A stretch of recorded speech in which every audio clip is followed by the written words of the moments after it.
एक बार की बात है, एक छोटे से गांव में राजू नाम का एक गरीब आदमी रहता था। वह छोले भटूरे की का ठेला लगाता था और बहुत ही गरीब था। लेकिन वह गरीब लोगों को फ्री में ही छोले भटूरे दिया करता था। एक दिन जब वह घर जाता है तो उसकी बीवी कहती है, आज तुमने कितने पैसे कमाए? तो ये सुनकर राजू कहता है, आज मेरा ठेला पर बहुत सारे गरीब लोग आए थे, इसलिए मैंने उन सभी को मुफ्त में छोले भटूरे दे दिए और इसलिए आज मैं ज़्यादा कमाई नहीं कर सका। यह सुनकर उसकी बीवी बहुत चिढ़ जाती है और कहती है, तुम इतने दयावान क्यों होते जा रहे हो? हम तो बहुत ही गरीब हैं, लेकिन हमें दूसरों की मदद करनी नहीं चाहिए कि हम खुद ही गरीब होते जा रहे हैं। यह सुनकर राजू कहता है, ऐसा नहीं है कि हम दूसरों को मदद करने से गरीब हो जाएंगे, पर भूखे को खाना खिलाना मैं बहुत पुण्य का काम समझता हूँ। यह सुनकर उसकी बीवी कहती है, तो ठीक है, तुम पुण्य करते जाओ, लेकिन जो 1 साल पहले तुमने मुखिया जी से 1 लाख रुपए उधार लिए थे छोले भटूरे का ठेला लगाने के लिए, उसकी तारीख नज़दीक आ गई है और अगर वह पैसे वापस नहीं किया तो वह तुम्हें बहुत ही जलील करेगा। राजू कहता है, हाँ वह तो मैं भूल ही गया, लेकिन अब मैं क्या करूं? मेरे पास तो पैसे ही नहीं हैं।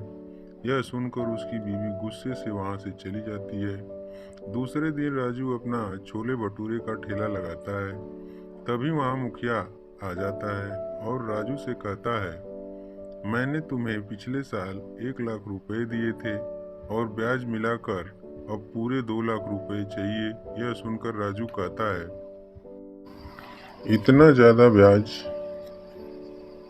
सुनकर मुखिया कहता है, क्योंकि मैं तुम्हें हर महीने 2,000 रुपये ब्याज देने के लिए कहा था, लेकिन तुमने मुझे एक भी महीने ब्याज नहीं दिया, इसलिए तुझे इस तारीख को 2 लाख रुपए चाहिए ब्याज समेत, नहीं तो मैं तुम्हारा घर भी छीन लूंगा और तुम्हारा ठेला भी छीन लूंगा। यह सुनकर राजू कहता है, नहीं ऐसा मत करो, यह तो मेरी रोजी रोटी है, फिर मैं किसके सहारे जीऊंगा? यह सुनकर मुखिया कहता है, मुझे कुछ नहीं पता, मुझे मेरे पैसे चाहिए। तुम्हें एक दिन की मोहलत है, एक दिन में मुझे 2 लाख रुपए चाहिए मुझे। राजू कहता है, मैं एक दिन में 2 लाख कैसे जमा करूंगा? मुखिया कहता है, यह मुझे नहीं पता, और यह कहकर मुखिया वहां से चला जाता है। अब दूसरे शाम राजू घर जाते जाते अपने ठेले की गाड़ी एक पीपल के पेड़ के नीचे खड़ा करता है और कहता है, हे भगवान, मैं तो तेरे लिए ही सबको मुफ्त में खाना खिलाया करता था और उसका यह परिणाम मिला।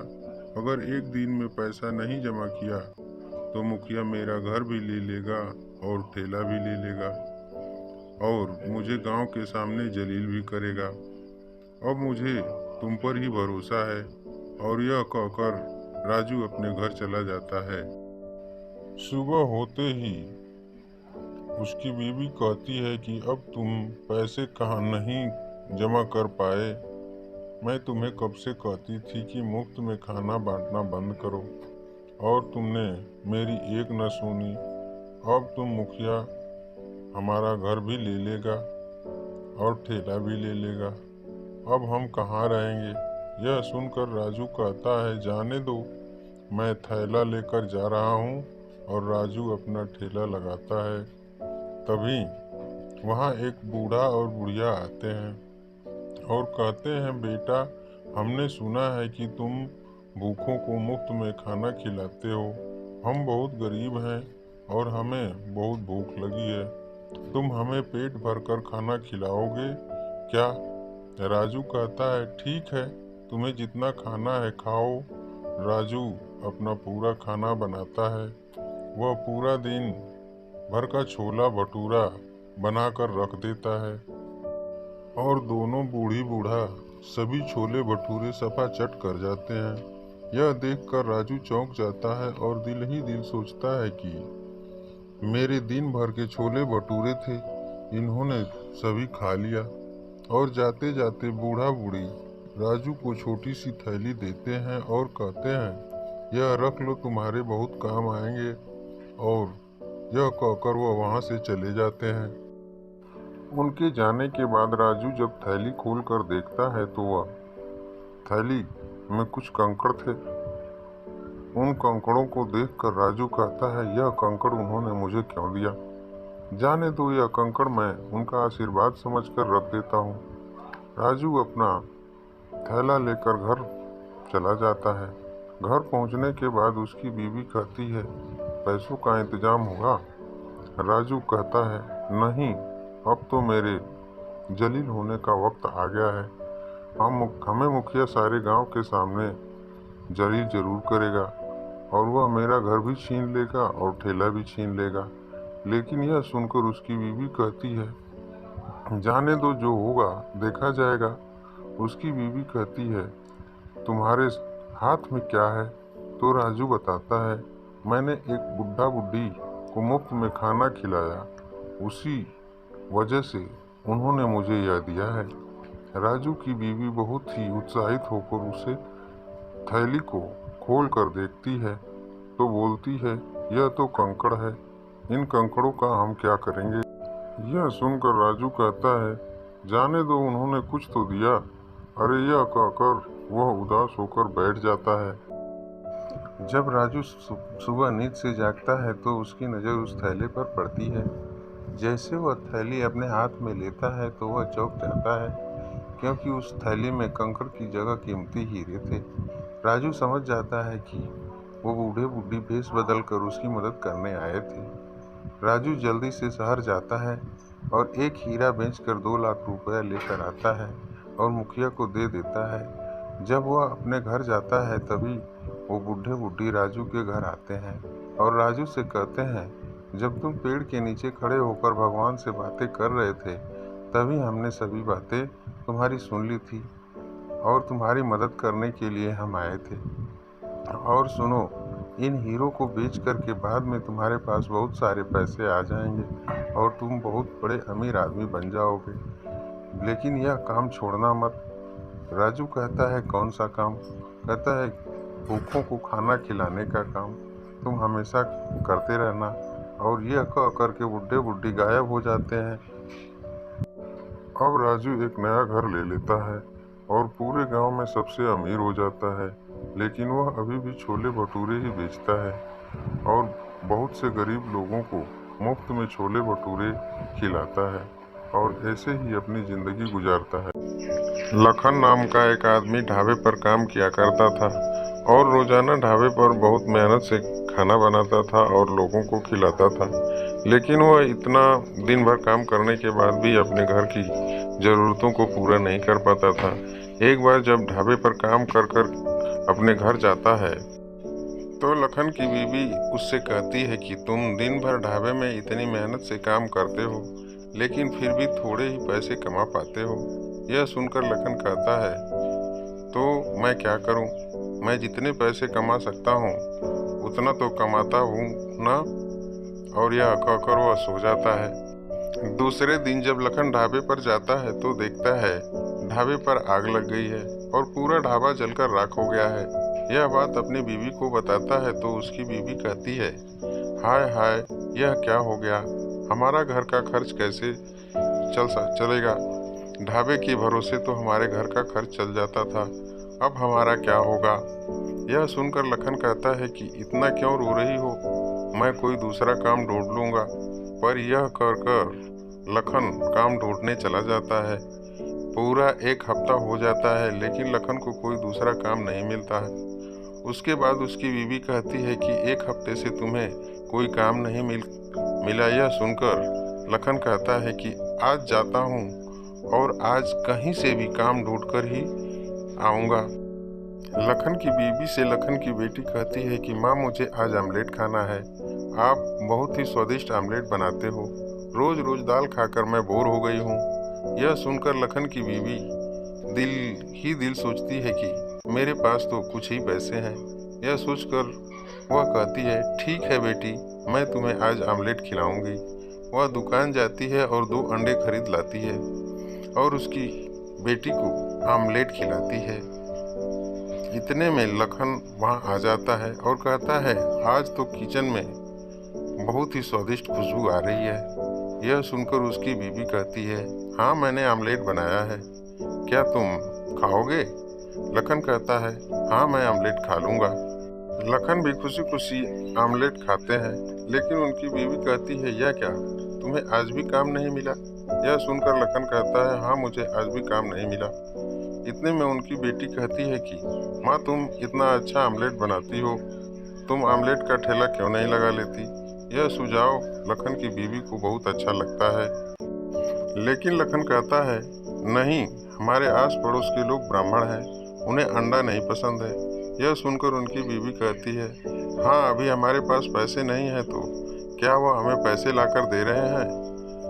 हम तो ठेला लगाएंगे और उससे हमारे घर का खर्च भी निकल जाएगा। और यह कहकर उसकी बीवी अपने हस्बैंड से कहती है कि आमलेट बनाने का मुझे सामान लाकर दो। दूसरे दिन लखन की बीवी आमलेट का ठेला लगाती है और धीरे धीरे बढ़कर बहुत लोग वहाँ आमलेट खाने आते हैं। लेकिन उसके पड़ोस में रहने वाली एक बुढ़िया जो ब्राह्मण थी उसके पास आती है और गुस्से से कहती है, यह तुमने क्या कर दिया? हम ब्राह्मणों के मोहल्ले में तुम आमलेट का ठेला लगा रही हो, जल्दी से इस आमलेट के ठेले को बंद कर दो। यह सुनकर लखन की बीवी कहती है कि अब तो आमलेट का ठेला यहीं लगेगा, तुमसे जो होता है वह तुम कर लो। यह सुनकर उस बुढ़िया को बहुत गुस्सा आ जाता है और वह कहती है कि मैं तो तुम्हें अच्छी तरह से सबक सिखाऊंगी। पूरा 1 महीना बीत जाता है और लखन की बीवी आमलेट का ठेला लगाती है और उसकी अच्छी आमदनी हो जाती है, लेकिन वह बुढ़िया उससे बहुत गुस्सा करती है। एक दिन जब लखन की बीवी आमलेट का सामान लेने बाजार जा रही थी, तो बुढ़िया उसके पीछे से आकर उसे नाले में धक्का दे देती है। नाले में धक्का देने के बाद लखन की बीवी मर जाती है और वह भूत बन जाती है। जैसे ही लखन को पता चलता है तो उसके पैरों तले जमीन खिसक जाती है और वह बहुत रोता है। लेकिन लखन की बीवी भूत बनने के बाद अपने घर जाती है और अपनी बेटी को रोते हुए देखकर बहुत दुखी होती है। फिर वह अपनी छोटी बहन के घर जाती है और कहती है कि बहन, मुझसे डरो मत, मैं तुम्हारी बड़ी बहन हूँ, मैं भूत बन गई हूँ, लेकिन मुझे तुम्हारे सिवा कोई नहीं देख सकता। उसकी बहन कहती है कि मैं तुम्हारे लिए क्या कर सकती हूँ। लखन की भूत बीवी अपनी बहन से कहती है कि मुझे तुम्हारे शरीर में जगह चाहिए, दोबारा मैं अपना ठेला लगाऊंगी और अपने परिवार को पालूंगी। यह सुनकर उसकी बहन मान जाती है और लखन की भूत बीवी भी उसके शरीर में रहने लगती है और आमलेट का धंधा दोबारा से करने लगती है। दोबारा उसकी बहन को आमलेट का ठेला देखकर बुढ़िया और नाराज हो जाती है और उससे कहती है कि आमलेट का ठेला बंद कर दो। यह सुनकर वह नहीं मानती तो बुढ़िया सोचती है कि इसे भी नाले में ढकेल कर मार दूंगी। जब वह बाजार जाती है तो बुढ़िया उसके पीछे जाती है।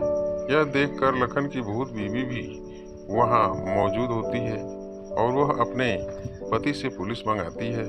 जैसे ही बुढ़िया उसकी बहन को भी नाले में धक्का देती है, उतने में पुलिस आ जाती है और उसकी बहन को नाले से निकाल लेती है और लखन की भूत बीवी सबके सामने आ जाती है और कहती है, मुझे भी इस बुढ़िया ने ऐसे ही धक्का देकर मार दिया। मैं चाहती तो इसे पहले ही मार देती, लेकिन मुझे इससे इंसाफ नहीं मिलता, इसलिए मैं चाहती हूँ कि कानून इसे सजा दे। पुलिस बुढ़िया को जेल में बंद कर देता है और लखन की भूत बीवी को शांति मिल जाती है। एक बार की बात है, जनकपुर नाम के गांव में एक चोर रहता था। वह बहुत शातिर था। वह सभी के घरों में चोरी करता था, लेकिन वह कभी भी पकड़ा नहीं गया था। उसे इस तरह से चोरी करनी आती थी कि लोगों को पता भी नहीं चलता था कि उसके घर में किसने चोरी की है। एक बार वो चोरी करने के लिए एक घर में जाता है और वह घर में देखता है कि वह घर सजा हुआ है। वह समझ जाता है कि इस घर में शादी होने वाली है और जरूर यहाँ तो सोने चांदी गहने और ढेर सारे पैसे ही होंगे। वह जल्दी से तिजोरी के पास जाता है और तिजोरी खोलता है।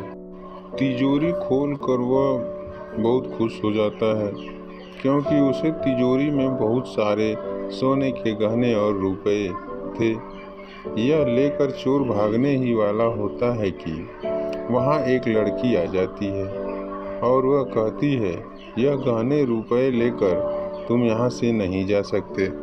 और लड़की जोर जोर से चिल्लाने लगती है। तभी लड़की के माता पिता वहाँ आ जाते हैं और लड़की का पिता कहता है कि तुम मुझे नहीं जानते, मैं कौन हूँ। जल्दी से यह सोने के गहने और पैसे मुझे दे दो और तुम यहाँ से चले जाओ। यह सुनकर चोर डर जाता है और लड़की के गले पर चाकू रख देता है। यह देखकर लड़की का बाप बहुत ही डर जाता है और कहता है, मेरी बेटी को छोड़ दो, तुम यह सब गहने और पैसे लेकर जा सकते हो। लेकिन जैसे ही पैसे और गहने के लिए चोर ने अपना कदम बढ़ाया, लड़की का पिता उसे पीछे से पकड़ लेता और दोनों के बीच बहुत लड़ाई होती है और लड़की के पिता के पेट में चोर चाकू मार देता है और लड़की के पिता की मौत हो जाती है। कुछ दिन बाद उस लड़की की शादी टूट जाती है क्योंकि उसके पास दहेज के पैसे नहीं थे। वह तो चोर चुरा कर ले गया था। कुछ ही दिनों के बाद जो लड़की का पिता था वह एक पुलिस वाला होता था, इसलिए वह एक पुलिस वाले का भूत बन जाता है और जगह जगह उस चोर को ढूंढने लगता है। बहुत टाइम के बाद ढूंढने पर उसे भूत पुलिस को वह मिल जाता है और वह चोर को पकड़ लेता है और जेल में डाल देता है। जेल में जाने के बाद वह भूत पुलिस चोर को अच्छे से जीने नहीं देता है। रात को सोते समय ऊपर से कंबल उठा लेता है और उसे जेल में भूत बहुत परेशान करता है और उसे वह भूत दिखाई भी देता है। सारा दिन भूत भूत चिल्लाता रहता है। सभी लोग उसे देखकर हंसते रहते हैं क्योंकि वह भूत पुलिस सिर्फ चोर को ही दिखाई देता है और किसी और को नहीं। उसे जेल का डॉक्टर उसे पागल ना कह दे, इसलिए उसने अब भूत कहना बंद कर देता है कि मुझे पागल खाने में ना भेज दे। लेकिन उसे भूत पुलिस ठीक से जीने नहीं देता है, उसे बहुत परेशान करता है। आखिरकार उसने भूत पुलिस से कहता है, तुम कौन हो और मुझे इतनी तकलीफ क्यों दे रहे हो। वो भूत पुलिस कहता है, मैं वही हूँ जिसके पेट में तूने चाकू मारा था और जो तूने मेरे पैसे चुराए थे और जो गाने चुराए थे वह मेरी बेटी के दहेज के पैसे थे, जिसकी वजह से मेरी बेटी का रिश्ता भी टूट गया। यह सुनकर चोर कहता है, मेरे पास अभी भी बहुत पैसे हैं, मैं अपने पैसे से तुम्हारी बेटी की धूमधाम से शादी करूंगा। और यह कहने के बाद वह अपने पैसे से भूत पुलिस वाले की बेटी की धूमधाम से शादी करवाता है। यह देखने के बाद भूत पुलिस वाला बहुत खुश हो जाता है और वह वहाँ से चला जाता है। एक दिन दीपक स्कूल से अपने घर जाता है और अपनी माँ से कहता है कि माँ, मेरा स्कूल में फर्स्ट नंबर आया है और मेरे इतने मार्क है कि पूरे स्कूल में किसी के नहीं आए हैं। अब मैं किसी बड़े कॉलेज में जाकर पढ़ाई करना चाहता हूँ।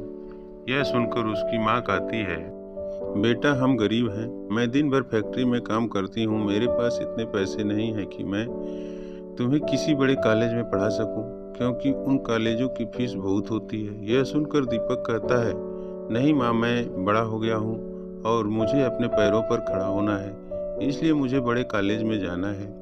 पर मैं भी अब तुम्हारे साथ फैक्ट्री में काम करूँगा और फैक्ट्री में काम कर कर पैसा जमा करूँगा और उस पैसे से बड़े कॉलेज में एडमिशन लूँगा। यह सुनकर दीपक की माँ बहुत खुश हो जाती है, पर दीपक से कहती है, ठीक है, आज से ही तुम मेरे साथ फैक्ट्री में चलो और अच्छे से मन लगाकर काम करो और कॉलेज जाकर नाम रोशन करो। दीपक फैक्ट्री जाता है और काम करने लगता है। ऐसे करके 1 महीने गुजर जाता है और पगार का दिन आ जाता है। पगार के दिन सभी लाइन लगाकर खड़े हो जाते हैं, लेकिन फैक्ट्री का मालिक सभी को उनकी पगार से कम पैसे दे रहा था। जैसे कि एक आदमी के 15,000 हो रहे थे, लेकिन उसे फैक्ट्री के मालिक ने 10 ही दिए और दूसरे आदमी के 20,000 रुपये हो रहे थे, तो उस फैक्ट्री के मालिक ने 10,000 ही दिया। अब दीपक की माँ का नंबर आता है। दीपक के माँ के भी 25,000 हो रहे थे, लेकिन फैक्ट्री के मालिक ने उसे 15,000 ही दिए। यह देखकर दीपक को गुस्सा आ गया और वह फैक्ट्री के मालिक के पास गया और कहा कि मेरी माँ के 25,000 रुपये हो रहे हैं, लेकिन आपने मेरी माँ को 15,000 ही दिए हैं, इतने पैसे कम क्यों दिए हैं। यह सुनकर फैक्ट्री का मालिक गुस्सा हो गया और कहा, कल के आए हुए लड़का मुझे सिखाएगा कि मुझे किसको कितने रुपए देना चाहिए, और यह बोलकर वहाँ से चला गया। अब दीपक को बहुत गुस्सा आ रहा था। वह तमाम मजदूरों के पास गया और उसने उनसे कहा, तुम्हारे मजदूरी के तो ज़्यादा पैसे हुए थे, लेकिन तुम्हें कम पैसे क्यों। यह सुनकर सभी मजदूर कहने लगते हैं, बेटा हम ज़्यादा पढ़े लिखे नहीं हैं और हमें हिसाब किताब भी नहीं आता है, इसलिए हम कम पैसे ले लेते हैं और फैक्ट्री का मालिक इसका फ़ायदा उठाता है। यह बात चल ही रही थी कि फैक्ट्री का मालिक वहाँ आ जाता है और कहता है, दीपक तुम मेरे मजदूरों को भड़का रहे हो और यह मैं बर्दाश्त नहीं कर सकता, इसलिए मैं आज से ही तुम्हें और तुम्हारी माँ को इस फैक्ट्री से निकालता हूँ। अब मेरे फैक्ट्री में तुम्हारे लिए कोई काम नहीं है।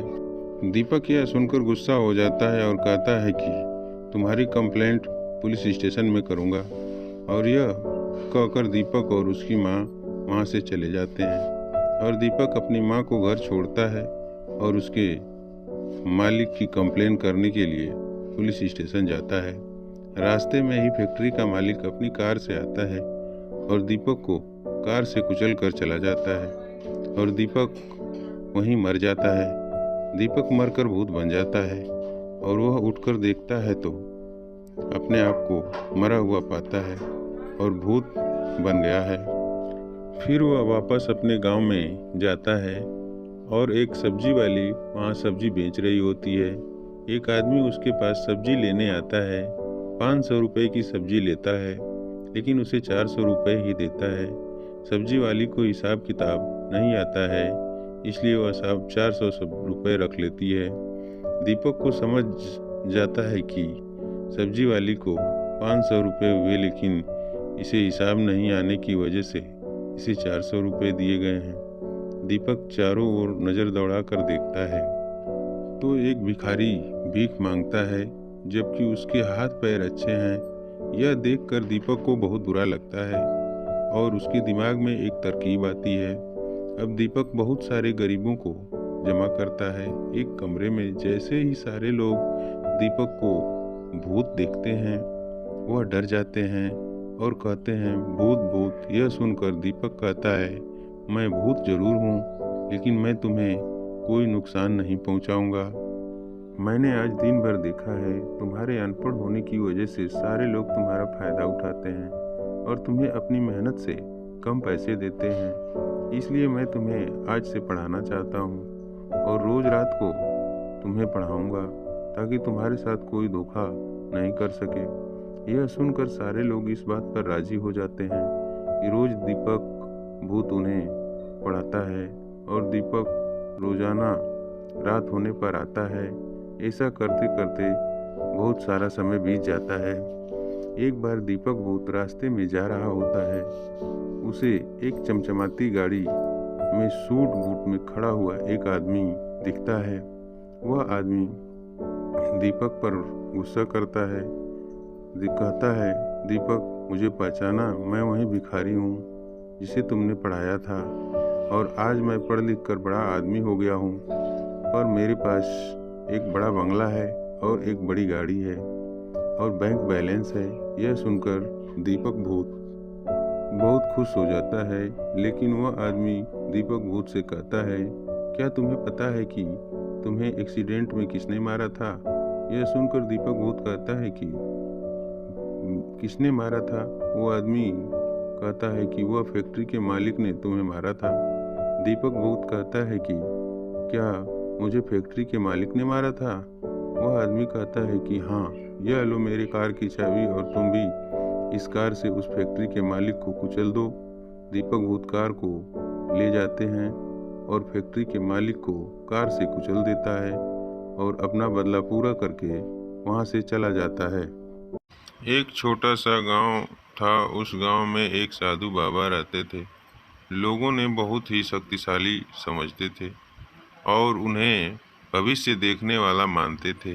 वह साधु बाबा इसी बात का फायदा उठाकर लोगों को भविष्य बताते थे और खूब सारा पैसा कमाते थे।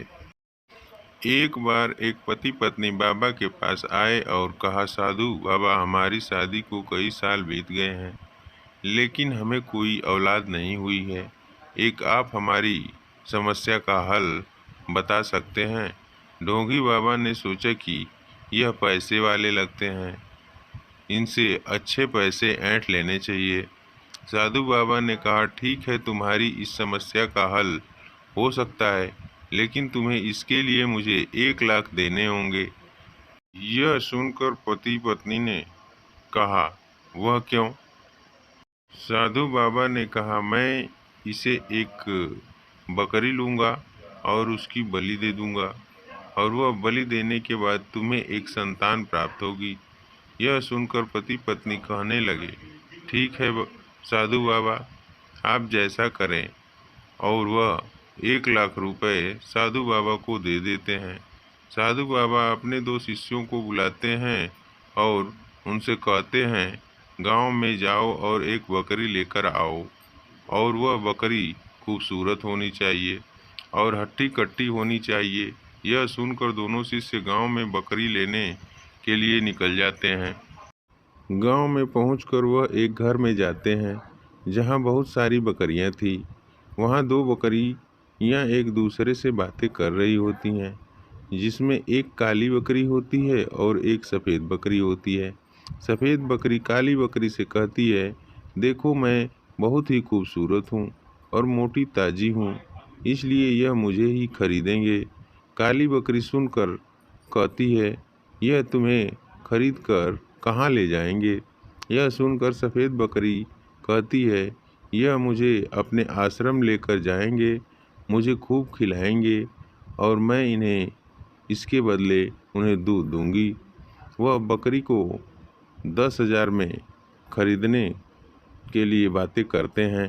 तभी बकरी बेचने वाला कहता है, यह रोज़ का 5 लीटर दूध देती है। यह सुनकर दोनों शिष्य कहते हैं, हमें दूध से कोई लेना देना नहीं है, हम कल इस बकरी की बलि देने वाले हैं। यह सुनकर वह बकरी बहुत ही दंग रह जाती है और अपने घमंड पर अफसोस करती है। दोनों शिष्य बकरी को लेकर आश्रम में जाते हैं और साधु बाबा से कहते हैं, यह रही बकरी। साधु बाबा कहते हैं, ठीक है, कल सुबह तुम ही इसे अच्छी तरह से नहला धुला कर तैयार रखना, कल सुबह इसकी बलि देने वाले हैं हम। बकरी रात भर सोचती है कि अब क्या किया जाए, और आखिरकार वह सोचती है कि अब तो मरना ही है, क्यों ना एक तरकीब आजमाई जाए। जैसे ही दोनों शिष्य उसे नहलाने के लिए नदी पर ले जाते हैं, वह उनसे कहती है, मुझे एक बात पता है जो बहुत ही रहस्यमय है, लेकिन मैं तुम्हें नहीं बताऊंगी। यह सुनने के बाद दोनों शिष्य बकरी से बहुत पूछते हैं, लेकिन वह कौन सी बात है जो एक रहस्यमयी बात है, हमें बता दो। यह सुनकर बकरी कुछ नहीं कहती है और ज़ोर ज़ोर से हंसने लगती है। यह देखने के बाद दोनों शिष्य बकरी को साधु बाबा के पास लेकर जाते हैं।